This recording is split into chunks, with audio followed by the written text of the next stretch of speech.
உலகெங்கும் பறந்து வாழும் என் அன்பு தமிழ் சொந்தங்களுக்கு இந்நேர வணக்கங்களை தெரிவித்துக் கொண்டு, புலக்கண் நிர்வாகத்தினருக்கும் இந்த குடும்பத்திற்கும் அவைத் தலைவர்க்கும் மற்றும் என் சகதரப்பு பட்டிமன்ற பேச்சாளர்களுக்கும் எதிரணி பேச்சாளர்களுக்கும் மீண்டும் ஒரு முறை என் வணக்கத்தை தெரிவித்துக் கொண்டு, இன்றைய நல்லதோர் தலைப்பில் என்னுடைய வாதத்தை முன்வைக்கலாம் என வந்திருக்கின்றேன்.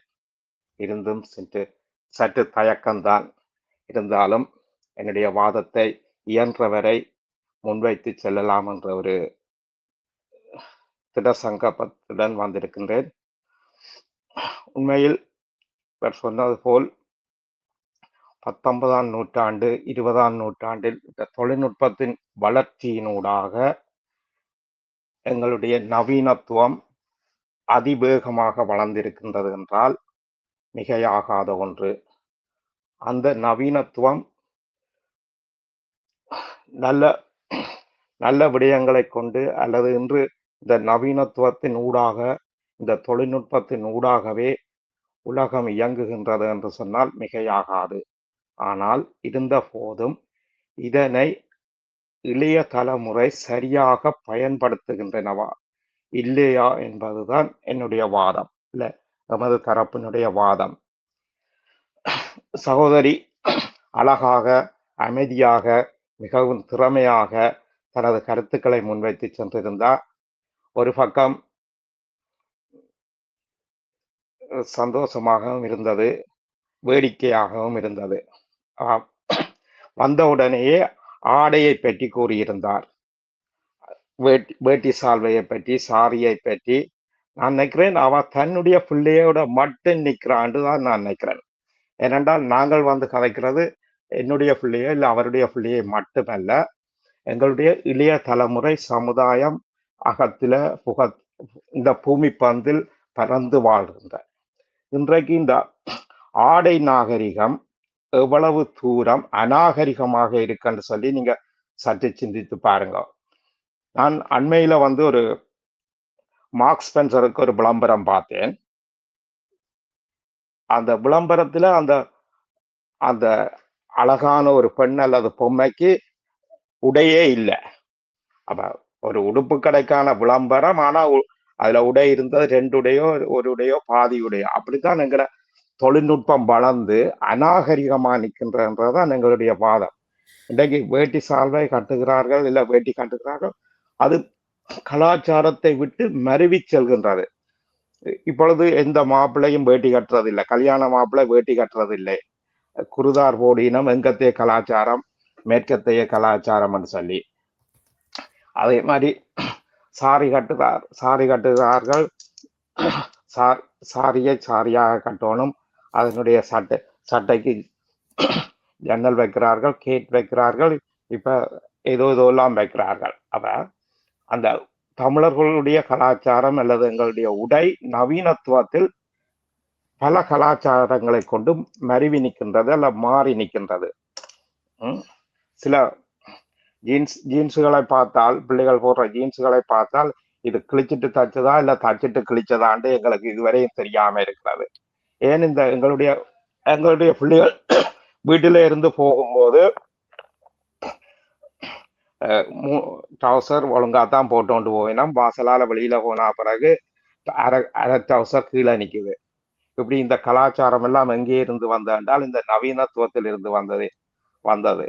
ஆகவே இது ஒரு இளைய சமுதாயத்தை சரியாக நெறிப்படுத்தவில்லை இந்த ஆடை கலாச்சாரம் என்றது என்னுடைய வாதமாக இருக்கின்றது.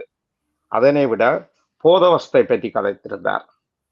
உண்மையில் அந்த காலத்தில் இருந்தது கள்ளு, பதநீர், சாராயம் இருந்ததுதான், நாங்கள் மறக்கவில்லை. ஆனால் எங்கெங்கேயோ இருந்தது. எங்க இருக்க ஒரு கள்ளு தவறனை இல்லை, எங்களுடைய ஊர்லயே ஒரு கள்ளு தவறனை இருந்தது. எங்களுடைய கிராமத்தை விட்டு தள்ளி அந்த கள்ளு தவறனைக்கு போறதை நினைச்சாலே அந்த குடிமகன் கள்ளு குடிக்கிறத மறந்துடுவேன், ஏன்னா அவ்வளவு தூரத்துல இருந்தது. ஆனால் இன்றைக்கு அந்த மதுபான நிலையம் பாடசாலையிலிருந்து 1/2 கிலோமீட்டர் தூரத்தில் இருக்கிறது.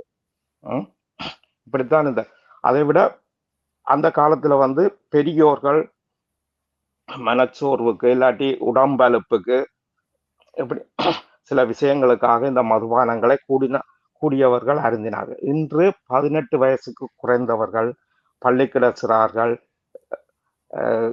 இளையோர்கள் ஒரு கல்ச்சர் இல்லாட்டி ஒரு நாகரிகம் என்ற ஒரு முறையில இந்த மதுவை வந்து எடுக்கலாம். பார்ட்டி ரிங்கர்ஸ், சோசியல் ரிங்கர்ஸ் இதெல்லாம் இப்போது நாகரிகம் வளர வளர உருவாகியது. ஆகவே இன்றைய தலைமுறையினர் வந்து இந்த மதுவுக்கும் போதவஸ்துக்கும் இளையவர்கள் கூடுதலான அளவு உள்வாங்கப்பட்டிருக்கின்றார்கள் என்றதான் எங்களுடைய வாதம். அதனை விட இன்னும் ஒன்றை சொன்னார், திரைப்படம் அல்லது குறும்படம், கூத்து, உண்மையில் விடிய விடிய கூத்து பார்த்ததில் நாங்களும் ஒருவர் தான். ஆனால் நாங்கள் பாதி நேரம் நித்திரியா போயிடுவோம். அந்த கூத்து சரியாக பார்த்தாலும் அந்த கூத்திலே வர 4 பாடல்கள் அல்ல 5 பாடல்கள் அடுத்த நாள் யாராவது நண்பர்கள் சொல்வார்கள் அல்லது ஞாபகம் இருக்கும். ஆனால் இங்கே அந்த கூத்துக்கள் சுருக்கப்பட்டு அது நாகரிகம் என்ற முறையில் வேற கலாச்சாரங்கள் புகுத்தப்பட்டு பிரமாண்டமாக அந்த ஏயுலையும் அந்த இதுலையும் டெக்னாலஜிலையும் செய்யப்பட்டு வேற வேற கலாச்சாரத்தை புகுத்தப்பட்டு மறைக்கப்படுகின்றது. அந்த பிரமாண்டங்களை அல்ல அந்த இதுகளை நம்பி எங்களுடைய இளைய சமுதாயத்தினர் அதுதான் எங்களுடைய கலாச்சாரம் அல்லது அதுதான் எங்களுடைய பண்பாடு என்று சொல்லி நம்பி இப்போது பார்க்கலாம். பிக் பாஸ் என்று சொல்லி ஒரு ப்ரோக்ராம் போய்கொண்டிருக்குது. உண்மையிலே அதை நான் நினைக்கிறேன் இந்த சகோதரி ஏற்றுக்கொள்வாரோ தெரியல. ஆனால் என்னை பொறுத்தவரையில் அது ஒரு அநாகரிகமாகத்தான் பார்க்கப்படுகின்றது. ஆகவே இந்த பிரமாண்டங்களை நம்பி நம்முடைய இளைய சமுதாயத்தினை சீர்கெடுக்கின்றது என்றதே என்னுடைய வாதம். என்ன சொல்ல போனால் கூத்தாடிகள் அரசாள்வது, கூத்தாடிகளை தலைவராக்குவது, கடந்த காலத்தில் இந்த விஜயை பார்க்க போன எத்தனை இளையோர்கள் தங்களுடைய உயிரை விட்டிருக்கிறார்கள். இவர்களுக்கெல்லாம் என்ன தெரியும் என்றதை நான் உங்கள்கிட்ட கேள்வியாக முன்வைக்கின்றேன். ஓகே, அவருடைய கருத்துக்களை மறுத்ததுடன் என்னுடைய சில கருத்துக்களையும் இதில் நான் வைத்துவிட்டு செல்லலாம் என்று நினைக்கின்றேன். உண்மையில் பொருளாதாரம் அல்லது தொழில்நுட்பம், பொருளாதாரத்தை எடுத்துக்கொண்டால் அது தொழில்நுட்பத்தினுடைய வளர்ச்சியில் இன்று நாங்கள் மொபைல் போனை வச்சுக்கொண்டே நிறைய விடயங்களை செய்வதாக இருந்தாலும் வீட்டில் இருந்து கொண்டே பேங்க் அலுவலை பார்க்கலாம், வீட்டில இருந்தே தொடர்பாடலாம், வீட்டில இருந்து கொண்டே அம்மாவோட கதைக்கலாம். ஆனால் எங்களுடைய தொழில்நுட்பம் அல்லது எங்களுடைய முகவரி, எங்களுடைய தரவுகள் களவாடப்படுகின்றது, இலகுவாக களவாடப்படுகின்றது. ஆகவே இந்த தொழில்நுட்பத்தினால் வந்து எங்களுடைய அதே மாதிரி கல்வி சரியான முறையில் கொண்டு செல்லப்படவில்லை. அதே மாதிரி சமூகம் ஒரு சோம்பேறியான சமூகத்தை உருவாக்கி இருக்கின்றது. வாழ்வியல் ஒரு தவறான முறையில் பின்பற்றப்படுகின்றது. நாங்கள் பொருளாதாரம் என்று சொல்லி சொன்னால் ஒரு வேலையை எடுத்தால் ஒர்க் ஃப்ரம் ஹோம், நாங்கள் ஒர்க் ஃப்ரம் ஹோம் ஈஸியாக இருக்கும், இலகுவாக இருக்கும். ஆனால் நாங்கள் காலையில வேலைக்கு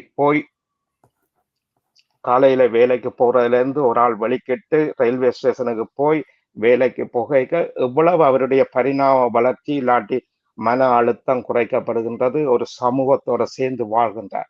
ஆனா வீட்டில இருந்து கொண்டு வேலை செய்தால் அவருக்கு வந்து உடல் பருமன் அதிகரிக்கின்றது, மன அழுத்தம் இல்ல உடல் சோர்வு ஏற்படுகின்றது, உடற்பயிற்சி இல்லாமல் இருக்கின்றது, சோம்பேறியாக உருவாகின்றார். இப்படியான பல சந்தர்ப்பங்கள் அவருக்கு அந்த ஒர்க் ஃப்ரம் ஹோம் கூட இன்றைய வந்து இளைய சமுதாயத்தினை ஒரு நல்வழிப்படுத்துவதாக அமைவதில்லை என்பது உங்களுடைய நேரம் நிறைவடைந்திருக்கின்றது. நன்றி.